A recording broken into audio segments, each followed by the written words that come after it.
Howdy, race fans. That is the most American thing I've ever done. As you all know, the United States Grand Prix is coming up this weekend. What the F is a kilometer, am I right? And I was expecting some teams to do special liveries as per usual, but I did not expect that 6 teams would do special liveries. When I saw that, I knew that my time had finally come once again as a professional F1 design critic. So here's my design review of every Austin livery. Buckle up, y'all, because it's like the wild west out here. We're starting things off with Haas, the American team. TM. Because, like every other year, they've brought some special designs to their home race. Starting with these suits, which don't look all that different for whatever. Oh, wait a minute. Now we're talking. Yeah, for some reason, most of the photos they posted are cropped, so you can't actually see the legs, which are the interesting part. But from what we can see, it seems like a nice, subtle design elevation. And then for the actual livery, if you followed Haas's Austin liveries for the last few years, you'll have noticed a bit of a pattern, which can be basically summarized as add some stars and stripes and call it a day. However, this year, they actually did exactly the same thing. Yeah, well, okay, to be fair, it's not exactly the same. It's actually worse, because normally there's a bit more of a red, white, and blue situation, but this one barely has any blue. Like, there is actually some blue, apparently, but you can only see it in close-ups like this one, which I feel like is not great if you're trying to show off how patriotic you are. And if you don't feel like it's that bad, just compare it to last year's livery. This one even had an eagle on it, for God's sake. Anyway, Haas also released this cap for their merch line, which I actually found when I was making my ranking merch video, and I was pretty confused as to why it was available on the website months before Coda, but I don't know anything about that. Overall, I'm giving Haas a score of 6 out of 10. I appreciate the commitment to their little USA tradition, but I think the execution could be better. They do have one redeeming quality though, and it's Esteban Ocon showing up to the paddock in a cowboy hat. Thus, I will be granting Haas an extra point for committing to the Texas bit, as they should. And don't worry, because I'll be doing this with every other team as well. You got a cowboy hat? That's an extra point, baby. Let's move on to Alpine, who have what we can technically call a special livery. As far as I can tell, the only change they've made is that they've added some yellow details to highlight their sponsor, Mercado Libre. However, I choose to believe that it's for a different reason. But that's it. Nothing really that special at all. It's sadly gonna get a 4 out of 10 from me, but they did post some pictures of the drivers in cowboy hats, so I guess that's gonna allow Alpine to pass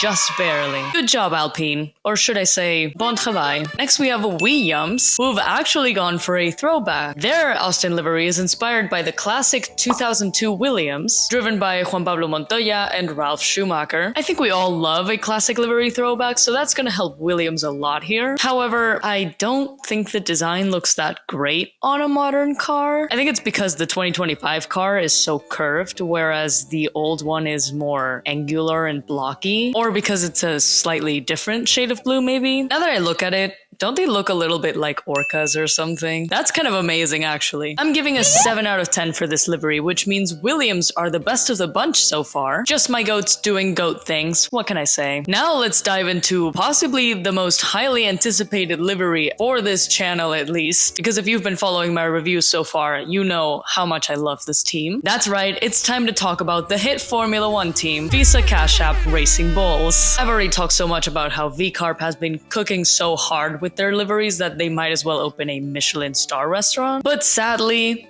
I think that may not fully be the case here. I hate to be the bearer of bad news, folks, but this VCarb livery is just not as good. It's good. Don't get me wrong, it is good. It's just not amazing, show-stopping, spectacular like the previous ones have been. Not Michelin star level, but I would say delicious home-cooked meal level. Not the most elaborate, but still, it hits the spot. The design is, admittedly, a little confusing, but it's supposed to be a tortoiseshell pattern, which is a whole collaboration between VCarb, their sponsor Cash App, and their credit card, designed by country singer Shabuzi. Basically, there's some 4D chess marketing moves going on here. Now, I've seen some people calling this the Doritos livery, and I see that, but I raise you, what's more American? than a bag of Cool Ranch Doritos. Checkmate, haters. Also, there's one other thing that's really going to level up the V-Carb package. And yes, it's the team shirts, but not because of the shirts, because of the photos they took of the drivers wearing the shirts. Yippee-ki-yay, motherfuckers. I have not seen a more on-theme photo shoot for Texas since Daniel Ricciardo showed up on horseback in 2022. They absolutely ate this up, I fear. V-Carb is getting a 7.5 out of 10 overall on the designs, plus an extra point for the cowboy aesthetics puts them at 8.5. That's the first time V-Carb has not gotten a 10 out of 10, by the way. But still, it's good to know there's at least one team that knows how to be whimsical. Let's move on to our final two teams. First, we have Aston Martin, who are not generally known for being particularly whimsical. Like, even Red Bull has more interesting liveries than they do, which is saying a lot. But Aston have gone for this livery celebrating the hidden science behind Formula One. Engineering, chemistry, fuel innovations, etc. So they have all of these fun little details around the car, and